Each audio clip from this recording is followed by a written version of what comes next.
Television. My name is Rosemary Kokotega. The headlines. King Charles hosts President Tinubu at state banquet, praises Nigeria-UK relationship. Sultan declares Friday as Eid al-Fitr Day in Nigeria. Federal government secures Coventry University partnership. And Minister of Works honored as infrastructure icon. King Charles III has praised what he described as a partnership of equals between the United Kingdom and Nigeria. This is as he hosted President Bola Tinubu at a state banquet marking the first visit by a Nigerian leader in nearly 4 decades. The banquet held at Windsor Castle brought together senior officials, business leaders and cultural figures from both countries, underscoring deepening diplomatic and economic ties. In his opening remarks, King Charles described the relationship between both nations as built on mutual respect and shared progress, highlighting Nigeria's growing economic influence. He paid glowing tribute to Nigerians living in Britain, describing them as central to the country's development, noting their contributions across sectors including business, technology, academia, law, science, sports, literature, and the arts. The king also thanked President Tinubu for visiting during Ramadan, describing it as no small sacrifice, and wished him Ramadan Mubarak. The banquet, adjusted to accommodate fasting, featured an iftar and provisions such as a prayer room.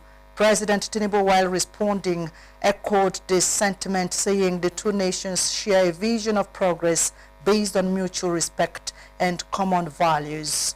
Earlier, President Tinubu was received with full state pageantry, including a guard of honor and a ceremonial gun salute as artillery rang out across Windsor. Vice President Senator Kashim Shettima has visited victims of Monday night's multiple explosions in Maiduguri, his Borno home state, assuring that the federal government would decisively confront the perpetrators. At the University of Maiduguri Teaching Hospital, UMTH, where some of the injured victims are receiving treatment, Vice President Shettima declared that the President Bola Tinubu's administration remains resolute in its commitment to ending terrorism in the country. He assured that the attacks would not weaken the government's determination to secure the nation. Senator Shettima was accompanied by Deputy Governor of the state, Usman Kadafo, National Emergency Management Agency Director General Zubaida Umar, Ahmed Ahijo, and senior government officials. Before the visit to the ancient city, the Vice President mourned the 23 dead persons during the closing of the annual Ramadan Tafsir at the State House Mosque, Abuja. He said in Maiduguri that the government is ramping up investments in military equipment and logistics to strengthen ongoing counter-terrorism operations. Vice President Shettima, extending the condolences of President Tinubu to the government and people of Borno State and in turn Northeast, condemned the attacks, describing the perpetrators as persons who have forfeited their place in the human race. He said his visit was to demonstrate government solidarity with the people of Borno State in the aftermath of the tragedy. Senator Shettima further assured that the victims would receive adequate support, noting that NEMA, the Northeast Development Commission, and the Borno State government are already mobilized to provide necessary assistance. He lauded the efforts of the Borno State government for its swift response. The First Lady's donation of Ramadan food packages has benefited over 200 individuals drawn from outside the National Mosque community in Abuja. The distribution, coordinated by the National Mosque Palliative Distribution Committee, led by Ustaz Abubakar Sadiq Muhammad, included essential staples such as rice, tomato paste, sugar, beef, and other necessities. Obidane brings a report in a subsequent bulletin. The federal government of Nigeria has declared Thursday 19th and Friday 20th of March 2026 as public holidays to mark the celebration of Eid al-Fitr, which signifies the end of the holy month of Ramadan. Minister of Interior Dr. Olubunmi Tunji-Ojo made the declaration via a statement signed by Permanent Secretary of the Ministry Dr. Magdalene Ajani, extending warm greetings and heartfelt congratulations to the Muslim faithful on the successful completion of the holy month of Ramadan. The minister urged Muslims to sustain the virtues of love, generosity, peace, tolerance and sacrifice as were emphasized during the holy month. He also called on Nigerians to use the festive period to pray for the continued peace, unity and prosperity of the nation. The minister, while wishing the Muslim faithful a joyful Eid al-Fitr celebration, encourages citizens to celebrate responsibly and extend acts of kindness to the less privileged in the society. The Sultan of Sokoto and President General of the Nigerian Supreme Council of Islamic Affairs, His Eminence Mohammed Saad Abubakar III, has declared Friday 20th March 2026 as the first day of Shawwal of Eid al-Fitr in Nigeria. The declaration followed non-sighting of the new moon of Shawwal on Wednesday, 18th March 2026, which corresponded with the 29th day of the month of Ramadan, according to a press release issued by the Sultanate Council Advisory Committee on Religious Affairs Chairman Professor Sambo Wali Junaidu in conjunction with the National Moon Sighting Committee. No report confirming the sighting of the new moon was received from various moon sighting committees across the country. Based on the development, Thursday, 19th March 2026 will be observed as the 30th day of Ramadan 1447 AH. His Eminence, who is also the President General of the Nigerian Supreme Council for Islamic Affairs, accepted the report and consequently announced Friday as a day for the Eid al-Fitr celebration.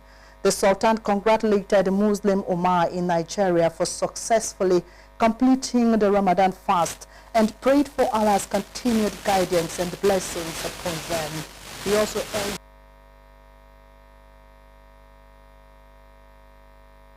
of the country while wishing all faithful a happy Eid al-Fitr celebration.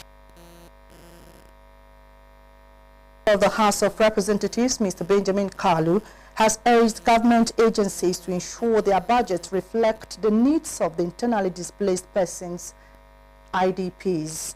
The Deputy Speaker, in a statement by his Chief Press Secretary, Mr. Livinius Nwabugyogo, highlighted implementation and impact-driven action to further enhance the lives of citizens in the IDP camps in Nigeria.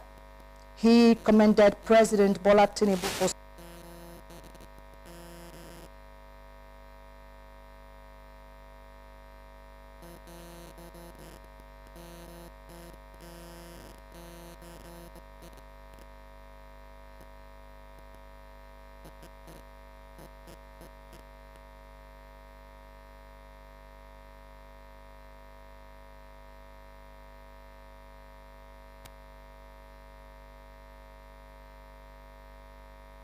for his role in the domestication process. He added, the act will be domesticated at a state level for easy implementation.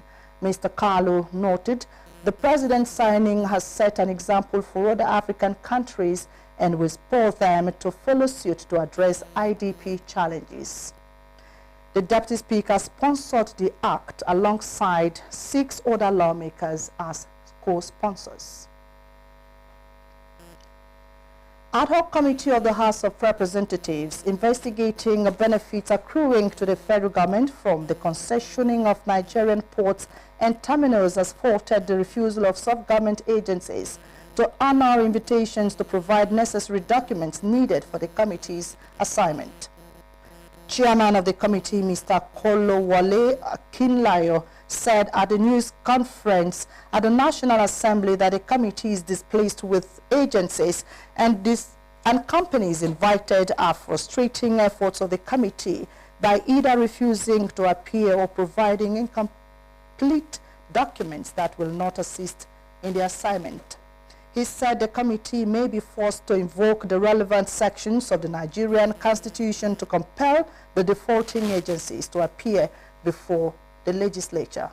Unfortunately, more than 1 month into this onerous assignment, we have been faced with the daunting challenges of compelling relevant ministry departments and agencies of federal government to appear and provide the necessary and required information to enable the committee complete its works within the stipulated time. In the light of the foregoing, we wish to give the last warning to the chief executive officers and head of the following agencies to challenge their attitude towards the committee or have themselves to blame. They include the Nigeria Port Authority, the Nigeria Maritime and Administration and Safety Agency, NIMASA, the Nigeria Customs Services, the Nigeria Upstream Petroleum Regulatory Commission, NUPRC, LNG, Inter, and Julius Berger PSC. Henceforth, this committee will no longer tolerate contempt of the Parliament. The committee was set up by the House to investigate and appraise the performance and benefits accruing to the federal government from all concessionaires operated ports, air and sea terminals and related inbound and outbound shipping activities from 2006 to 2025. It is mandated to, among other things, examine the terms and conditions of concession agreements entered into from 2006 and 2025, from 2006 to 2025. A faction of the People's Democratic Party, the PDP, has announced a detailed timetable of activities underscoring its readiness to proceed on the forthcoming National Convention of the party. The National Publicity Secretary of the Caretaker Committee, Malam Jungudu Haruna Mohammed, disclosed this at a media briefing in Abuja. He listed comprehensive roadmap leading to the convention scheduled for March 29 and 30, stating that the event would take place at the Velodrome Hall of the Moshood Abiola National Stadium, with key preparatory steps to commence immediately. According to him, the structure of the planning body included several specialized subcommittees covering critical areas of the exercise.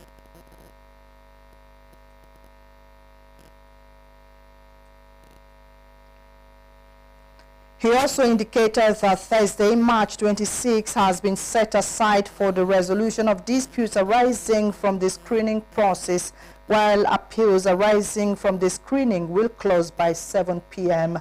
A pre-convention cocktail is planned for March 28 at 5 p.m., also at the Minister's Lodge, as a prelude to the main event. You're watching Naso Television. You can watch us live on DSTV 392, StarTimes TV 127, Free TV 507 on the UHF band, channel 38, coming up after the break. FRSC deploys tactical team to AYA Nyanya Expressway and other stories. Please stay with us.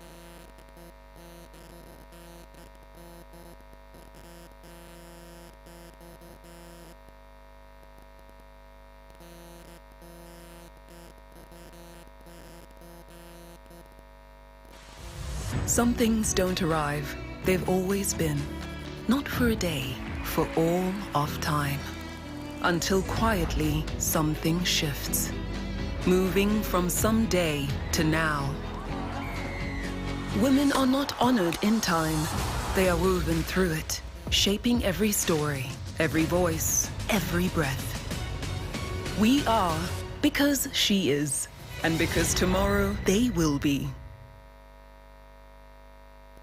The federal government is advancing plans to establish a Coventry University campus in Nigeria through a transnational education partnership aimed at expanding access to globally recognized degrees. Minister of Education Dr. Maruf Olatunji Alausa is engaging with UK university leadership, key investors and development partners to drive this initiative forward, as he is currently accompanying President Bola Tinubu in the United Kingdom. The proposed campus to be located in Alaro City, Lagos State, will offer bachelor's and master's programs in science, technology, engineering, mathematics, and medicine, business and technical and vocational education and training. All degrees are to be equivalent to those awarded in the United Kingdom, and admissions expected to commence between the third and fourth quarters of 2026, subject to regulatory approvals. This initiative will enable Nigerian students to access world-class education locally at significantly reduced cost, while strengthening skills development and enhancing graduate employability. The minister said the Federal Ministry of Education, with support of the United Kingdom's Department for Business and Trade, remains committed to expanding access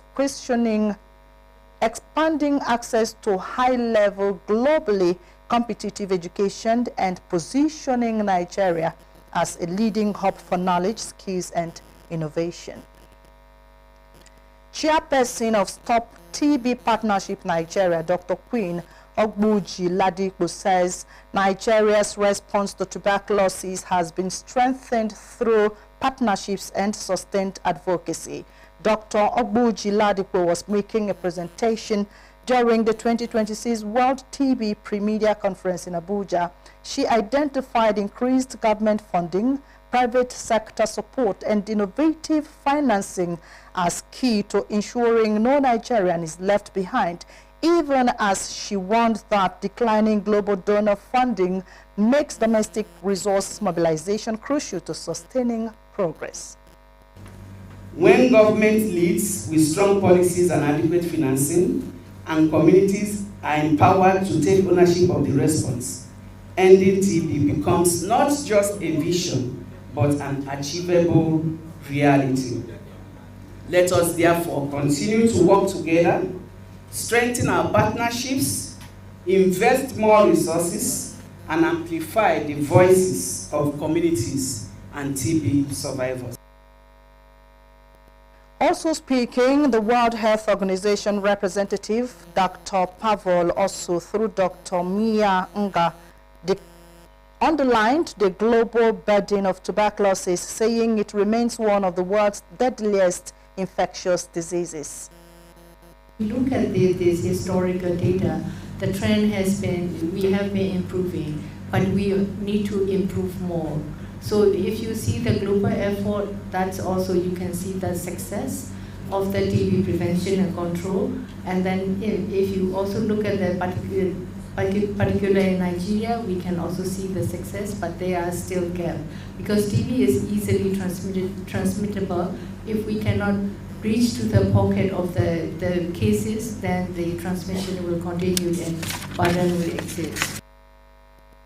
The organization noted that Nigeria is grappling with a significant tuberculosis burden, with an estimated 510,000 cases reported annually, out of which about 175,000 remain undetected, posing a major risk for transmission.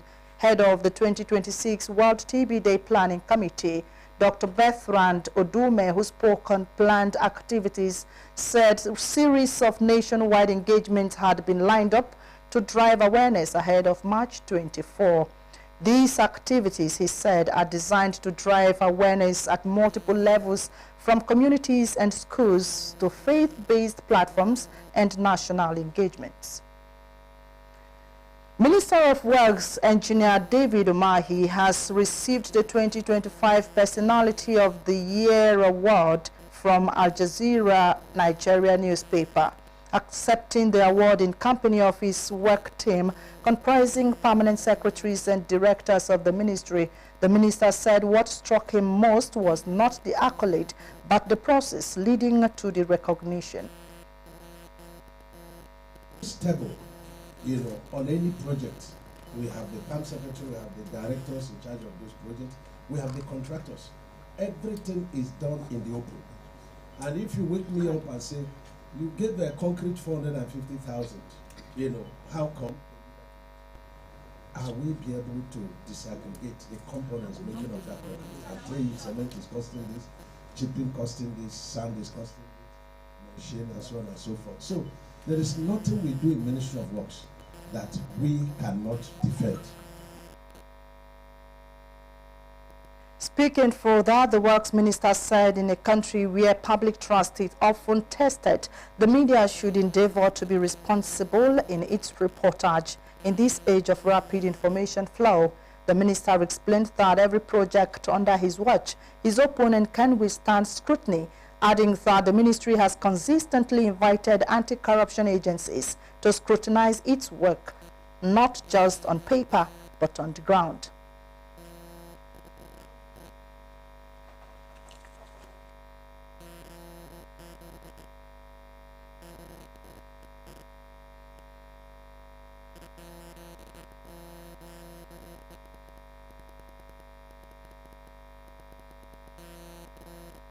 We went to ICPC to go round and investigate all our projects, not on papers, but to go round and investigate the physical accomplishment of what the president is doing.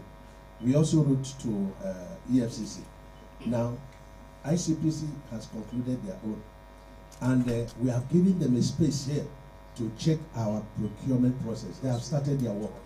Nobody is interfering. Any file, and that's how it should be.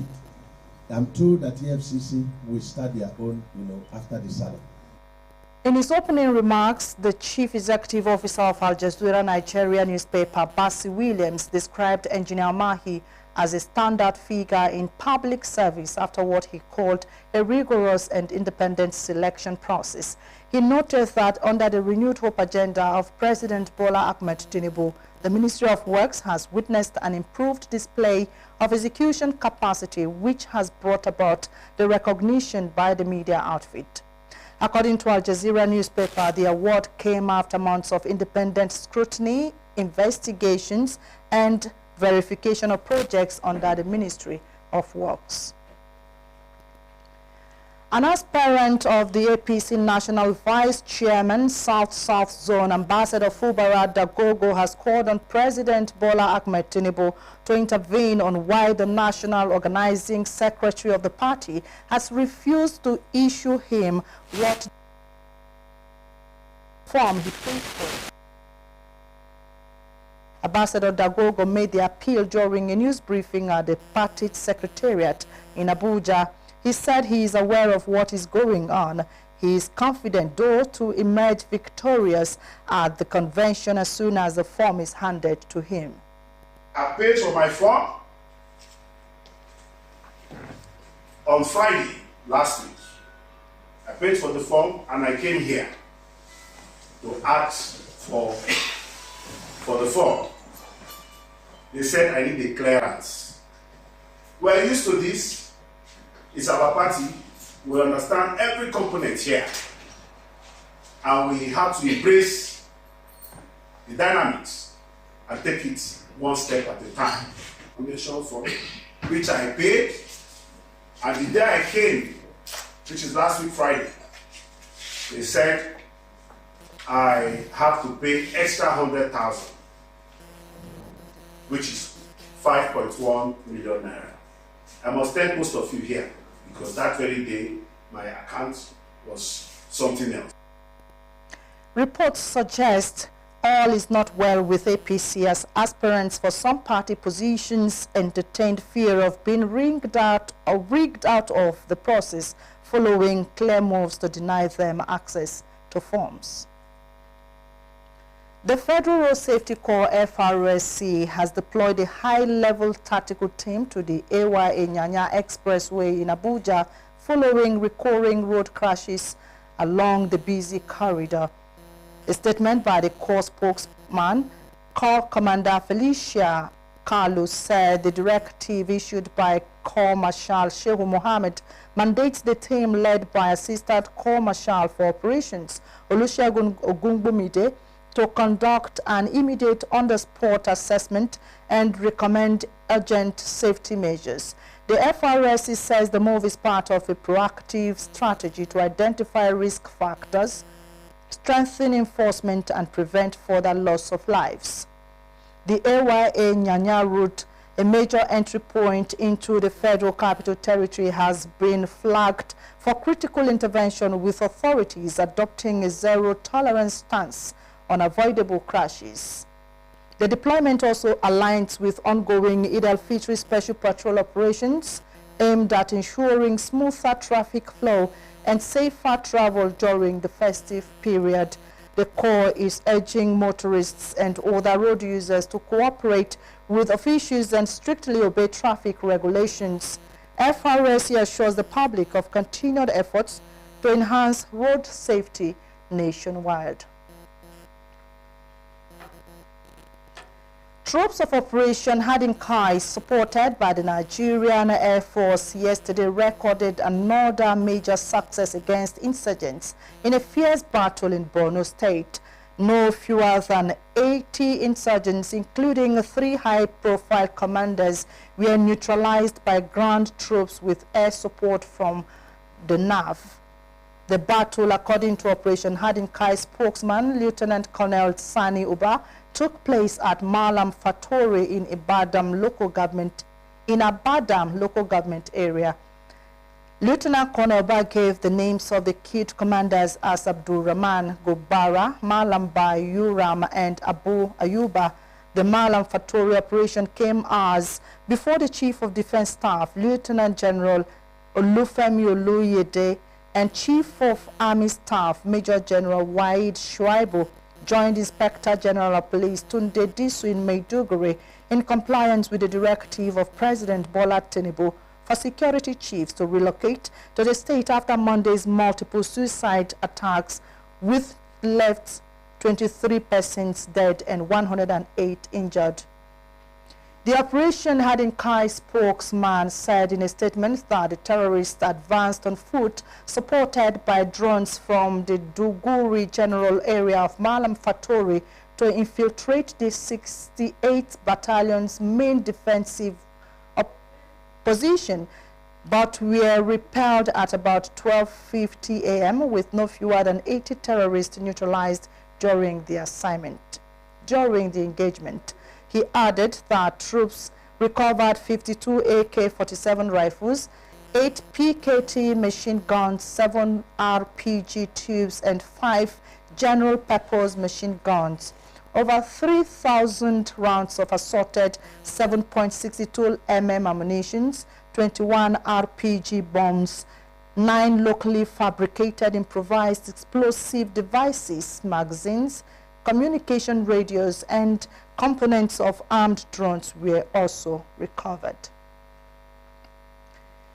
A joint interfaith convergence for peace and religious coexistence has been launched in Nigeria. The executive director and project lead, Mr. Alex Adekunle James, alongside other reputable religious leaders of both Christian and Islam, launched the new initiative. Topsy Gimba has the report.